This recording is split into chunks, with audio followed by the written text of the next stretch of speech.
Olá pessoal, sejam bem-vindos a mais um vídeo do canal EFI Sem Complicação. Meu nome é Renata Oliveira e hoje a gente vai continuar falando sobre estatística descritiva, mas em relação agora às medidas de dispersão ou variabilidade. E se vocês gostarem desse vídeo, deixe o seu like, ative o sininho de notificação e, se possível, compartilhe e deixe seus comentários com as dúvidas e sugestões. Então, as medidas de dispersão ou variabilidade, elas vêm na estatística descritiva porque as medidas de tendências centrais, como a média e a mediana, elas são insuficientes para representar aí adequadamente um conjunto de dados, pois elas não falam muito, elas não fornecem informação sobre a variabilidade desses dados. É importante, então, a gente ser capaz de quantificar o grau de dispersão de um conjunto de dados e existem algumas medidas aí de variabilidade, como exemplo, a amplitude, o desvio padrão, que é muito conhecido, e a variância. Um exemplo aqui que eu trago para vocês, eu tenho a nota de 2 alunos e observem que o aluno A, ele obteve, no total, 30 pontos e uma média de 6 pontos, que a média, como que eu faço? É só somar os pontos e dividir, por 5 provas aí que teve na disciplina. O segundo aluno, que é o aluno B, ele também obteve 30 pontos, que é o somatório ali das notas dele, uma média de 6 pontos, porque eu dividindo por 5 também é 6. O que a gente tem que notar? Que os dois alunos, eles têm, então, a média de 6 pontos, mas esse primeiro aluno, o aluno A, ele apresenta aí um comportamento mais regular.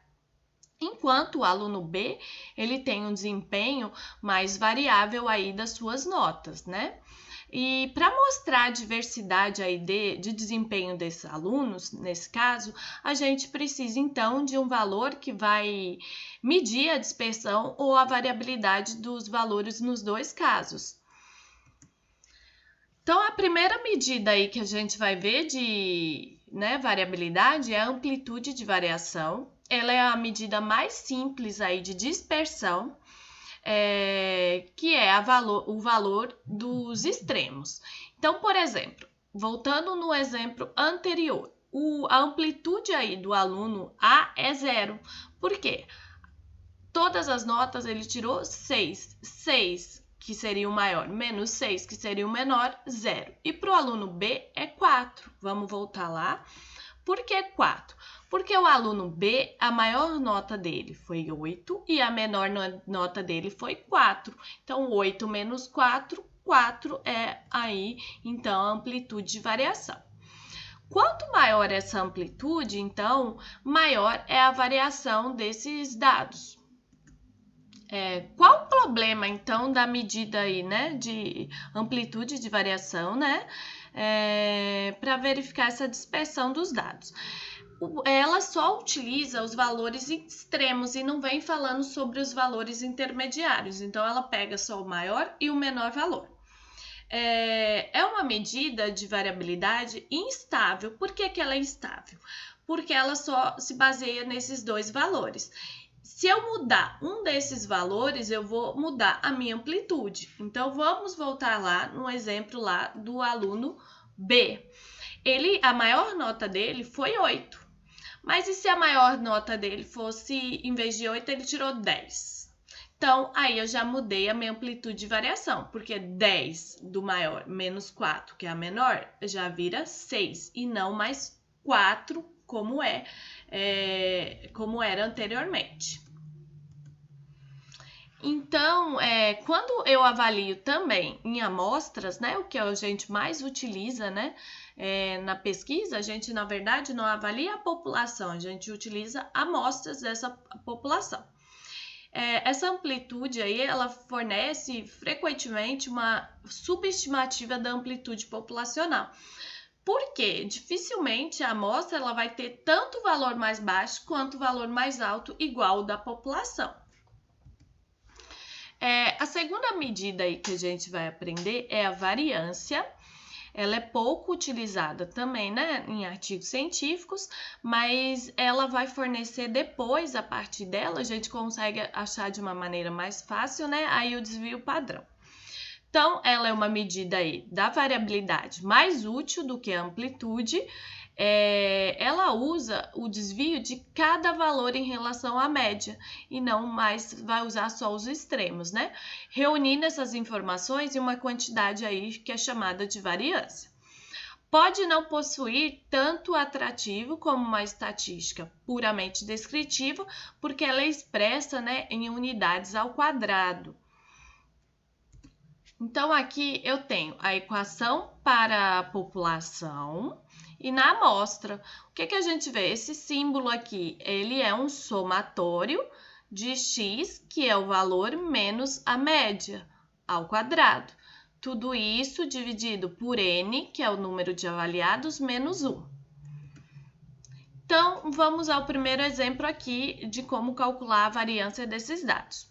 Eu avaliei 4 crianças, ó. A primeira criança tinha 2 anos, a segunda 4 anos, a terceira 5 anos e a quarta 3 anos. Primeira coisa que eu vou fazer é o somatório aí da idade dessas crianças. Então, se eu somar 2 mais 4 mais 5 mais 3, eu obtenho 14, somatório. Aí, o que eu tenho que fazer? Essa segunda coluna, ela me pede o x, que é a idade, menos a média. Então, vamos calcular aqui a média. A média é 14, né? Dividido pelo número de crianças que eu avaliei, por 4. Então, dividido por 4. 3,5 é a minha média. Então, agora a gente vai pegar o x, que é 2, menos 3,5. Então, vamos lá. 2 menos 3,5, eu obtenho, né? O menos 1,5. Segunda linha, né? 4 menos 3,5, 0,5. 5 menos 3,5, 1,5. 3 menos 3,5, menos 0,5. Ok, resolvi então a minha segunda coluna. Agora vamos para a terceira coluna. O que é essa terceira coluna? Ó, vejam que o parêntese é igual ao de cá. Então, está me mostrando que é isso ao quadrado. Então, vamos fazer, né? Menos 1,5 vezes menos 1,5. Eu obtenho 2,25. Por que eu não tenho aqui mais o valor negativo? Porque quando é menos e menos, né, ele se torna aí um mais. Então, 0,5 vezes 0,5, 0,25.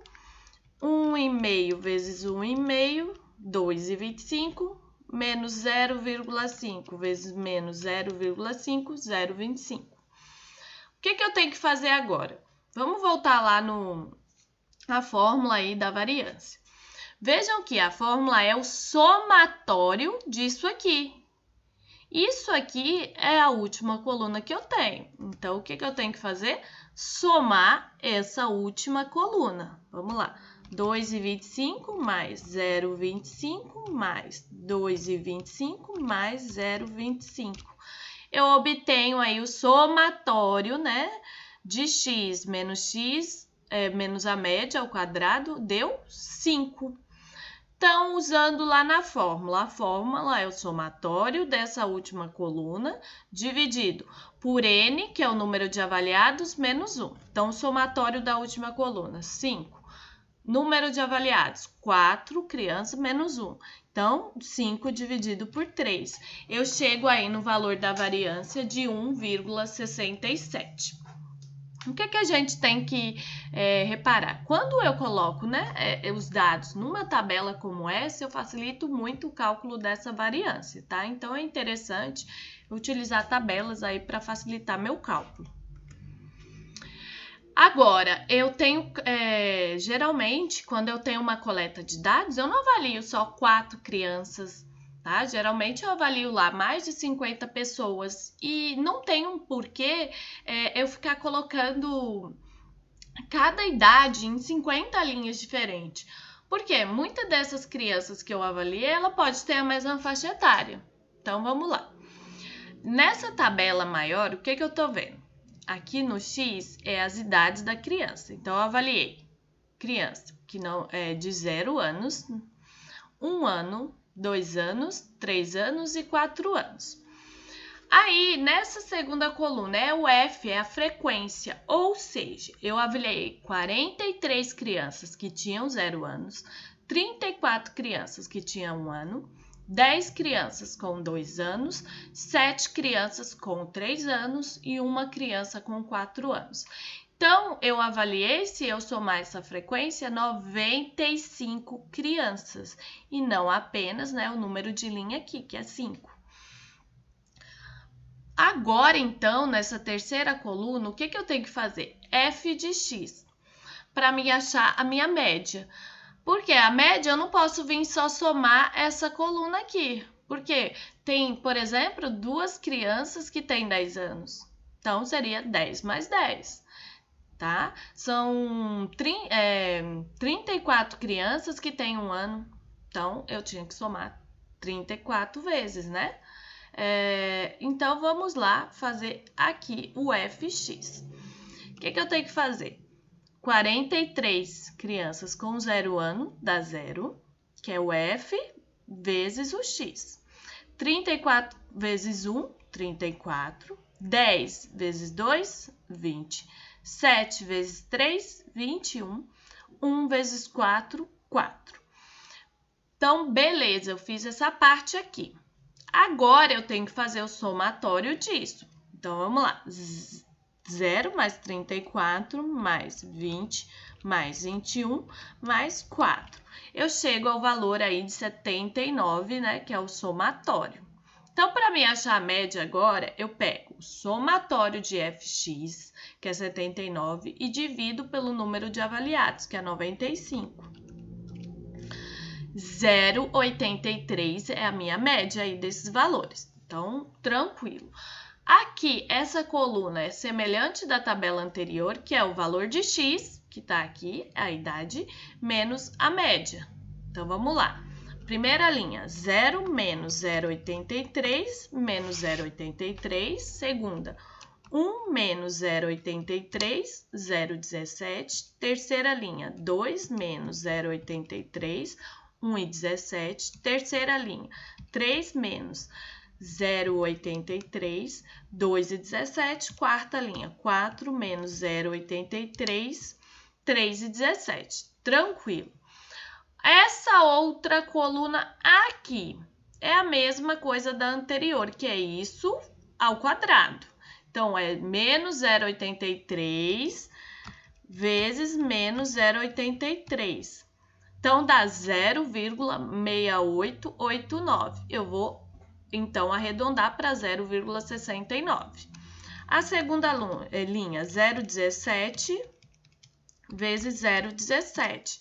0,03. A terceira linha, 1,17 vezes 1,17. 1,37. A quarta linha, 2,17 vezes 2,17. 4,71. A quinta linha, né? 3,17 vezes 3,17. 10,05. Aí, nós vamos agora para a última, né, coluna aqui. O que essa última coluna está me dizendo? Isso aqui a gente já sabe o que é isso aqui. Tem um F aqui, que é aqui. Então, é F vezes esse valor, vezes 0,69. Então, vamos fazer linha por linha, tá? Ô, gente, lembrando que para as videoaula é interessante aí, tá? Uma calculadora, porque ela vai auxiliar vocês aí no entendimento. Então, a primeira linha vai ficar o F, 43 vezes 0,69. Vamos lá, 29,67. O segundo, 34 vezes 0,03, 1,02. O terceiro, 10 vezes 1,37, 13,70. O quarto, 7 vezes 4,71, 32,97. O quinto, 1 vezes 10,05, 10,05. Beleza, já fiz essa parte, tá? O que eu preciso agora? A variância para me achar, né, era o somatório, né, disso aqui, né? Mas agora eu tenho que entender, né, que na verdade eu tinha 43 crianças com 0 ano, 34 com 1 e assim por diante. Então não posso fazer o somatório só disso. Tem que ser o somatório da frequência, que é o número de crianças, vezes isso. Então vamos lá fazer essa coluna aqui. Então vai 29,67 mais 102 mais 13,70 mais 32,97 mais 10,05. Chego ao valor aí de 87,41, que é o somatório, né, dessa última coluna. Então, agora na fórmula eu jogo o somatório da última coluna dividido n menos 1. Por que aqui está o f? Porque eu não posso simplesmente olhar aqui pelo número de linhas, senão seriam 5 crianças apenas avaliadas. Na verdade, eu avaliei 95 crianças, é porque muitas delas tinham a faixa etária repetida. Então, vamos dividir, né? O somatório da última coluna, 87,41, dividido por 95 menos 1, né? Então, 87,41 menos 90, dividido por 94. Eu chego aí a 0,93, que é a minha variância, tá? Então, para que eu utilizo, né? Pouco utilizada a variância em artigos científicos, mas ela vai auxiliar a gente, né, para a próxima aula, para a gente encontrar aí o desvio padrão, que ele é muito utilizado aí nos artigos, tá bem? Então, só para a gente observar aqui, eu trago para vocês um artigo, né, mostrando aqui, né, que a média, né, que é uma medida de tendência central, ela geralmente vem acompanhada aí do seu desvio padrão. Que é uma medida aí de dispersão ou variabilidade, tá? Em alguns artigos você pode observar, né, esse desvio padrão, ele vem depois da média, aí vem depois da média um mais e um menos embaixo, que é desvio padrão também, tá ok? A próxima aula a gente vai, então, entender melhor esse desvio padrão. Também iremos ver, né, sobre o coeficiente de variação. E aqui, então, foi as referências utilizadas. Eu gostaria de agradecer, né, a participação, né, de todos vocês aí na videoaula. E nos vemos na próxima. Qualquer dúvida ou sugestão pode enviar. E até a próxima. Obrigada.